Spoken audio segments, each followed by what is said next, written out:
Assalamualaikum warahmatullahi wabarakatuh. Perkenalkan, nama saya Lubna Zagladi dari kelas KW 4209. Pada kesempatan kali ini saya akan sedikit menceritakan mengenai kegiatan magang yang sudah saya tuntaskan sekitar 1 minggu yang lalu.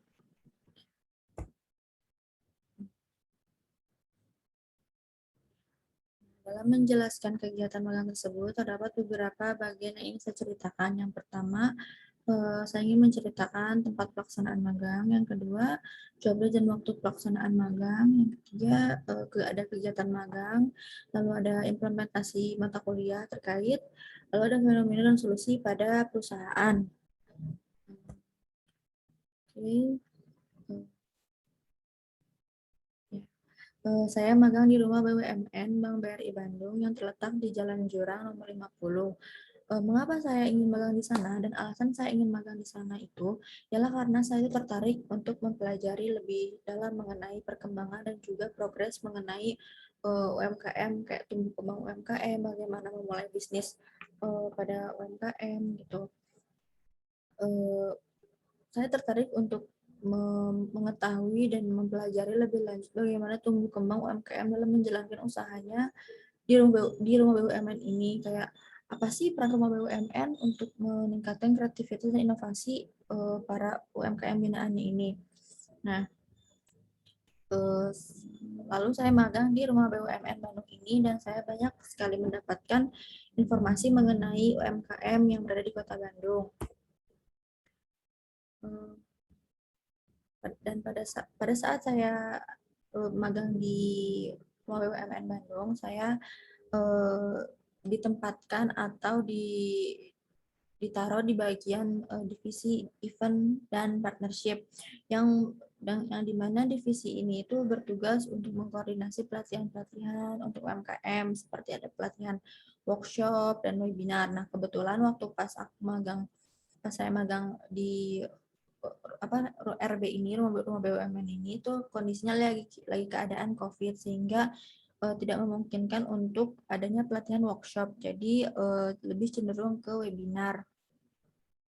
Nah, dengan cara di job desk saya ini, saya ditugaskan untuk mencari narasumber-narasumber yang bersedia untuk membagikan ilmunya atau sharing bersama kami untuk ilmu bagi UMKM juga gitu. Ilmu-ilmu yang dibagikan kepada mereka baik secara praktik ataupun secara materi. Dan divisi ini pun juga ditugaskan untuk mengawal pelatihan dan memastikan acara pelatihan itu berjalan dengan lancar dari awal sampai akhir. Dalam menjalankan kegiatan magang, pembimbing saya pun mengadakan pembagian shift kerja kepada para anak magang. Kalau saya tuh dulu waktu 1 minggu pertama saya WFH, terus minggu keduanya saya WFO, terus minggu ketiganya saya WFH, dan minggu keempatnya saya WFO lagi. Kayak gitu. Saya bekerja magang di sana tuh hari Senin sampai Jumat di jam 8 sampai jam 3.30 sore. Nah, untuk kegiatan yang magang sendiri itu yang pertama di sini saya mencari narasumber, ada narasumber 1, narasumber 2, dan narasumber 3. Pembimbing saya meminta saya untuk mencari 3 narasumber untuk satu kegiatan. Contoh di sini nama kegiatannya misalnya branding. Itu harus ada 3 narasumber. Saya cari narasumber ini ada yang dari Instagram, ada yang dari Google, ada yang dari TikTok gitu. Jadi saya mencari narasumber yang sudah paham betul materi yang akan dibawakan. Seperti misalnya saya mencari narasumber branding. Saya mencari narasumber yang sudah pernah berbicara atau melakukan webinar tentang branding gitu. Saya cari itu. Ada 3 dan baru dari situ saya kontak narasumbernya. Kalau misalnya dari Instagram saya kontak dari DM, kalau dari TikTok saya tanyakan kontak personnya gitu. Kalau dari Google saya pun cari di Instagram untuk nama si narasumbernya itu. Nah, setelah saya kontak, saya kirim TOR, ada namanya TOR itu term of reference. TOR itu dalamnya ada semacam latar belakang, terus jumlah peserta, terus rundown acara, terus fee biaya untuk narasumbernya, terus lalu ada harapan dan ruang lingkup pembahasan gitu. Topik-topik juga kita diskusikan di TOR itu. Lalu yang kedua ada jadwal pelatihan. Seperti yang saya bilang tadi, saya membimbing divisi saya ini membimbing kegiatan workshop atau webinar ini dari awal sampai akhir acara, sehingga saya tuh job desk saya kemarin itu membuat suatu agenda dalam 1 bulan, di mana dalam 1 bulan itu terdiri dari jadwal-jadwal pelatihan-pelatihan yang ada gitu kan. Seperti contohnya di sini dari awal Agustus sampai akhir Agustus itu terdapat beberapa pelatihan, 10 pelatihan. Biasanya pelatihan pelatihan webinar ini pun terjadi dalam 2 sampai 3 kali dalam 1 minggu gitu. Cuma kalau memang sudah 3 itu tidak bisa lagi gitu. Jadi maksimal itu 3. Di sini saya membuat semua rundown-nya dari jamnya, terus temanya, nama pelatihannya apa, itu tuh kami diskusikan dengan narasumber langsung gitu kan. Lalu kegiatan magang saya yang lain itu saya memasuk kantor.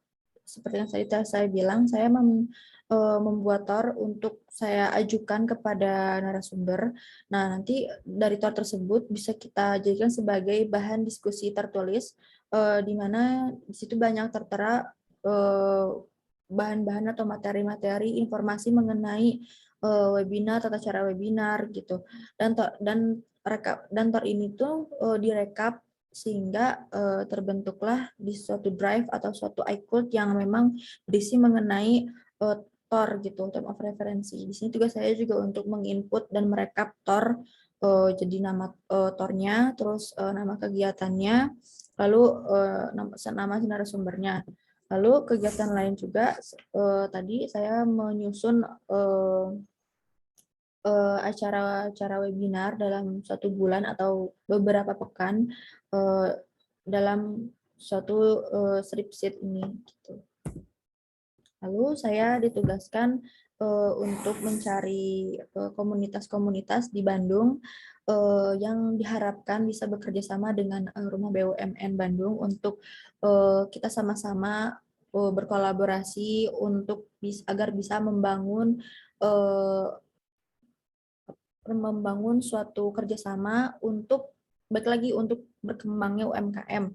Seperti di sini banyak sekali kayak misalnya ada komunitas dari kuliner, komunitas pangan, komunitas fashion, all shop gitu. Kita ajak kolaborasi, kita ajak diskusi bersama di acara webinar sehingga itu nanti materinya dan ilmu-ilmu yang mereka komunitas ini sampaikan bisa tersampaikan langsung kepada UMKM gitu. Lalu di sini saya juga menjadi host untuk acara webinar yang berlangsung. Ada beberapa acara webinar yang saya pegang sendiri menjadi host langsung, yaitu di sini di foto ini saya sedang menjadi acara webinar mengenai WhatsApp bisnis yang saya lakukan bersama dengan Ibu Maika Hazim. Itu Ibu Maika Hazim merupakan salah satu gabungan dari UKM Indonesia. Lalu di sini saya juga menjadi host di webinar mengenai copywriting bersama dengan Kak Siau Andreas gitu. Lalu saya di sini akan membahas mengenai implementasi mata kuliah pada kegiatan magang ini. Saya sadar dalam menjalankan kerja praktik kita tidak terlepas dari pengetahuan ilmu-ilmu yang sudah saya pelajari di kampus, mata kuliah yang sudah saya ambil di semester sebelumnya. Menurut saya terdapat beberapa mata kuliah yang sudah terimplementasikan dalam kerja praktik yang sudah saya lakukan ini.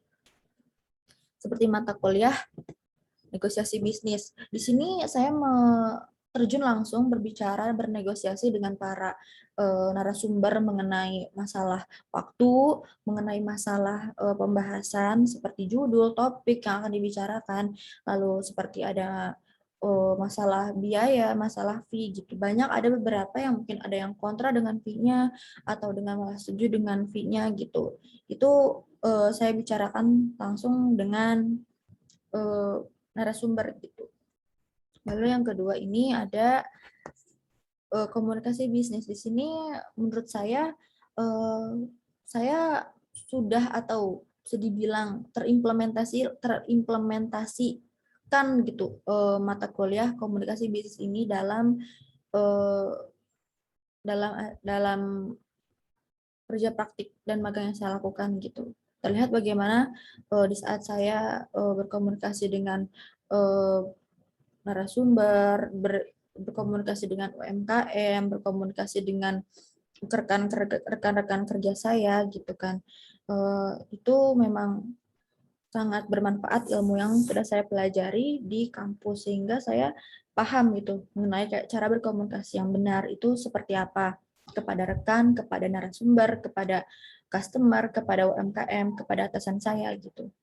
Lalu di sini saya juga belajar mengenai good corporate governance, tata kelola perusahaan yang baik. Saya mempelajari bagaimana sistem kerjasama antara suatu organisasi dan suatu perusahaan sehingga kita bisa menghasilkan atau bisa melahirkan usaha dan bisa dibilang hasil kerja kita tuh dalam bentuk nyatanya gitu.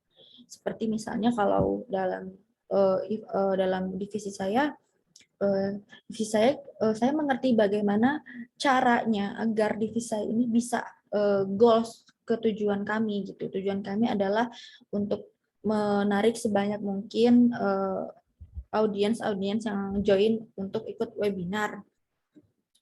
Lalu di sini saya juga akan membahas mengenai fenomena-fenomena yang ada pada perusahaan pada saat saya magang. Yang pertama itu ada sistem prokes yang kurang ketat, di mana menurut saya ini kurang ketat. Karena mengapa dibilang kurang ketat? Karena antara jarak dari meja saya dengan meja rekan saya itu tidak mencapai 1 meter gitu. Sedangkan yang saya tahu aturan untuk boleh WFO itu bisa melakukan prokes dengan baik gitu kan.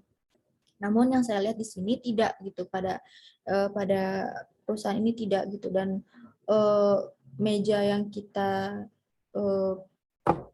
duduki atau meja kita gitu dengan meja rekan-rekan yang lain tuh agak berdempetan gitu dan tidak memenuhi prokes menurut saya. Lalu di sini ada ketidakdisiplinan terhadap jam kerja. Sering saya melihat bahwa ada rekan saya atau beberapa atasan-atasan saya itu terlambat, namun tidak ada semacam seperti teguran atau nasihat dari pembimbing saya. Jadi kayak dibiarin gitu aja gitu. Nah, terus tidak ditegur juga gitu kayak kamu jangan telat, enggak, kayak ya udah nggak apa-apa biarin aja gitu. Padahal kan menurut saya harusnya itu sebuah bentuk kedisiplinan yang harus memang dijalankan oleh setiap perusahaan. Lalu lalu yang selanjutnya itu jam kerja pulang. Di saat jam kerja pulang ada terkadang di saat kan jam kerja dari jam 8 sampai jam setengah 4. Nah, terkadang atasan saya ini memberi tugas itu mepet-mepet eh, jam pulang gitu sehingga mau nggak mau jam jam pulang kita tuh mundur gitu. Jadi pernah sesekali sih kita pulangnya jam setengah 5, jam 5 gitu. Itu karena ada beberapa tugas yang belum selesai gitu dan itu eh, tidak tunjangannya gitu. Dan menurut saya kalau memang harus lembur, seenggaknya misalnya lembur terus besok misalnya rewardnya kali ini WFH gitu, itu menurut saya bisa sebuah bentuk disiplin gitu. Cuma menurut saya di sini tidak, kita kerja lembur di luar jam yang sudah kita sepakati gitu. Lalu solusinya bagaimana? Solusi yang tepat menurut saya adalah dalam beberapa fenomena yang sudah saya paparkan tadi, dalam perusahaan tempat saya magang itu yang pertama dengan menerapkan kedisiplinan untuk saling mengingatkan antara sama rekan kerja untuk menjalankan prokes yang sudah ditetapkan demi kebaikan dan juga kesehatan kita bersama gitu. Lalu solusi yang kedua menurut saya diharapkan kepada pembimbing atau atasan saya atau rekan-rekan kerja saya yang lain gitu kan, kita saling berkoordinasi mengenai jam kerja dan mentaati perjanjian jam kerja yang sudah disepakati. Kalau misalnya ada yang telat ditegur, kalau misalnya kita pulangnya terlambat juga kita, bapaknya atau atasannya juga harus aware dan harus sadar gitu kalau ini tuh emang udah jam pulang gitu. Oke, dan yang selanjutnya ini ada kesimpulan dan beberapa saran dari saya. Kesimpulan yang bisa saya ambil dalam pelaksanaan kegiatan magang ini adalah saya mendapatkan banyak sekali ilmu dan juga pengalaman untuk bekal yang nanti saya akan lanjutkan di dunia kerja selama proses magang ini. Saya sangat memahami bagaimana perkembangan UMKM dari mulai nol, ada yang baru mulai, ada yang udah tahapnya udah jauh gitu. Saya melihat langsung bagaimana prosesnya, bagaimana eh, jatuh bangunnya gitu kan. Nih, lalu dengan saya bergabung dengan UMKM ini, saya memahami bagaimana sih UMKM itu eh, struggle-nya di mana aja gitu. Nah, lalu dengan berpartisipasi secara langsung dengan pelatihan-pelatihan yang berkaitan dengan pertumbuhan usaha, itu membuat saya lebih banyak mengetahui bagaimana proses memiliki usaha itu gimana sih melalui sejumlah aktivitas yang biasa rumah BUMN lakukan dengan UMKM dalam upaya meningkatkan kreativitas dan juga inovasi bagi para UMKM. Seperti kemarin saya banyak tuh UMKM yang masih kebingungan masalah melabeli halal, melabeli mendapatkan sertifikat BPOM, mendapatkan legalitas merek gitu tuh, mereka jadi paham gitu kalau memang pentingnya merek dan pentingnya legalitas usaha dan BPOM itu tuh dan tata cara mendapatkannya seperti apa tuh kami bahas dan alhamdulillahnya mereka sudah bergerak ke arah sana gitu untuk meningkatkan bisnis mereka dan usaha-usaha mereka ke arah yang lebih baik dan lebih bagus juga untuk usahanya gitu. Lalu biasanya aktivitas-aktivitas yang dilakukan ini juga bermanfaat seperti saya udah bilang tadi kan, kalau misalnya eh, tidak COVID banyak workshop dan ada juga ruangan workshop yang saya lihat banyak fasilitas-fasilitas pendukung workshop yang ada di rumah BUMN itu. Saya juga ingin memberikan beberapa saran kepada rumah BUMN Bank BRI Bandung, yaitu sebaiknya menurut saya rumah BUMN ini memiliki niat dan aktivitas-aktivitas yang bagus untuk menunjang keberhasilan para UMKM. Nah, tapi dikarenakan ada ketidakaktifan eh, rumah BUMN ini terhadap sosial media seperti TikTok, seperti Facebook marketing, seperti website marketing, menurut saya itu harus dikembangkan dan harus aktif juga gitu di situ karena biar banyak orang yang tahu apa sih itu rumah BUMN Bandung, apa sih itu eh, pembinaan UMKM itu seperti apa. Jadi niat baiknya tuh bisa tersampaikan sehingga makin banyak UMKM yang bersedia untuk bergabung, bersedia untuk bekerja sama dalam rumah BUMN ini gitu. Oke. Nah, eh, jadi kesimpulannya dan sarannya sudah saya sampaikan. Untuk kurang lebihnya mohon dimaafkan. Segitu saja cerita saya untuk kegiatan magang kali ini. Kurang lebihnya mohon dimaafkan. Assalamualaikum warahmatullahi wabarakatuh.